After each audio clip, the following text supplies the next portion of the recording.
Hallelujah. यहाँ पर क्या लिखा गया? हम आत्मा के अनुसार चले। किसके अनुसार चले? फिर बोले अपने पड़ोसी को एक बात।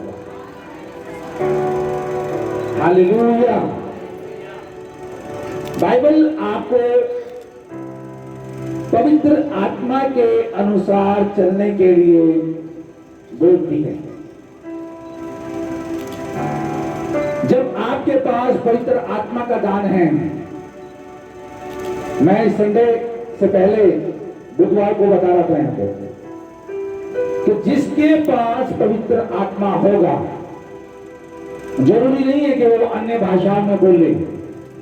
ये बड़ा मिस कंसेप्ट है लोगों के बीच में कि अन्य भाषा बोलने वाला पवित्र आत्मा को पाया हुआ है। ऐसा नहीं है। लोग झूठी अन्य भाषा भी बोलते हैं, कुछ भी मुंह से उठपटांग शब्द निकालेंगे और कहेंगे अन्य भाषा है। नहीं, अन्य भाषा बोलने वाला अन्य भाषा का अर्थ भी समझे, और नहीं है तो फिर चर्च में कोई और हो ऐसा जो उसका अर्थ बता सके।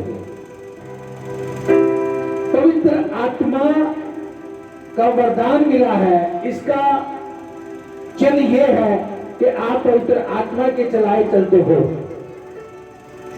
जो कि बोलो आमीन।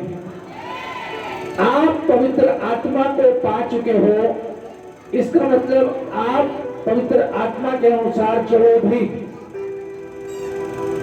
अगर किसी को पवित्र आत्मा मिला है तो क्या जरूरी है वो पवित्र आत्मा के अनुसार चले?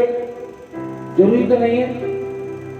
अब मैं आपके घर आऊं, जरूरी तो नहीं है कि आप मुझे खाना खिलाओ, जरूरी तो नहीं है आप मुझे पानी पिलाओ, जरूरी तो नहीं है आप मुझे दान दो। मैं आपके पास आया हूं, जरूरी नहीं है आप कुछ मेरे लिए करो।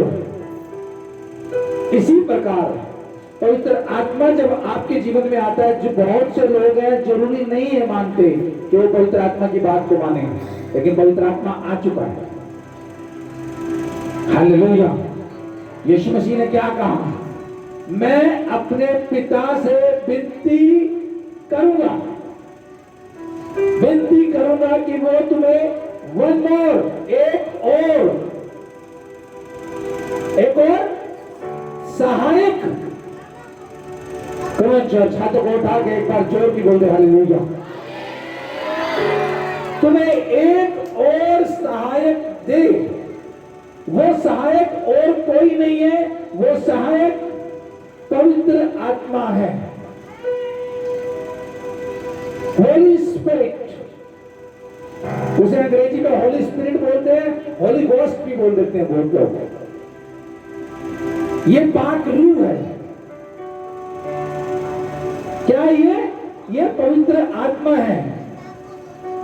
यहां क्या लिखा है 16 में? ये पवित्र आत्मा है। आत्मा के अनुसार तुम क्या करो? चलो। क्या लिखा है? आत्मा के अनुसार चलो, और किसी के अनुसार नहीं चलना, पड़ोसी के कहने पे नहीं चलना, रिश्तेदारों के कहने पे नहीं चलना। आप में से बहुत लोग अपने पड़ोसियों के अधीन हैं। पड़ोसी के घर में टाइल लगी, आप भी अपने घर में टाइल लगा रहे हो। पड़ोसी के घर में फ्रिज आ गया, आप भी अपने घर में फ्रिज ला रहे हो। पड़ोसी ने सफेदी करा ली, आप ही सफेदी करा रहे हो। पड़ोसी के घर कोई नई चीज आ गई, आप जलन के मारे आप ही वही चीज लाना चाहते हो। पड़ोसी कलीसिया नहीं जाता, आप डरते हो अपने पड़ोसी से और उसको आप छिपाते हो कि मैं कलीसिया जाता हूं। जहां पवित्र आत्मा है वहां पर एक चीज है, वो है स्वतंत्रता। क्या? स्वतंत्रता, आजादी। Where there is a Holy Spirit, there will be freedom. जहां पर पवित्र आत्मा है वहां आजादी होगी, वहां स्वतंत्रता होगी। स्वतंत्रता होगी, आप परमेश्वर के विटनेस बोलो। हम दवाई सुन रहे हैं कि बच्चे की हीलिंग कैसे हुई है। 70,000 रुपए डॉक्टर ने मांग लिए और बाप के पास 2,000 है। कितने हैं?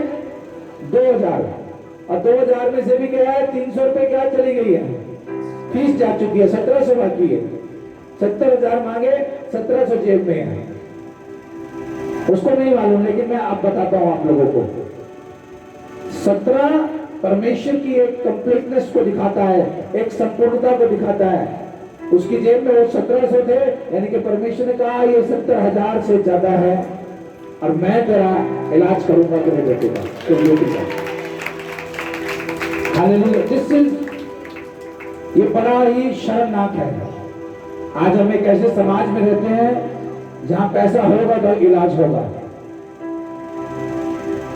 पैसा होगा तो लोग इलाज करा सकते हैं, पैसा नहीं है तो इलाज नहीं होगा। पैसा है तो लोग भोजन खा सकते हैं, पैसा नहीं है तो भोजन नहीं होगा। पैसा है तो लोग घर में रह सकते हैं, नहीं तो सड़क पे रहो। पैसा है तो बच्चों को पढ़ा सकते हो, नहीं तो अनपढ़ रहो। लेकिन विदेशों में ऐसा नहीं है, अच्छे देशों में ऐसा नहीं है, मोस्टली क्रिश्चियन देशों में ऐसा नहीं है। अच्छे क्रिश्चियन देशों में, अच्छे क्रिश्चियन देशों में आपके पास पैसा नहीं है, आपके बच्चों को गवर्नमेंट पढ़ाएगी। यहाँ ऐसे नहीं जैसे यहाँ पढ़ाते हैं। एक अच्छे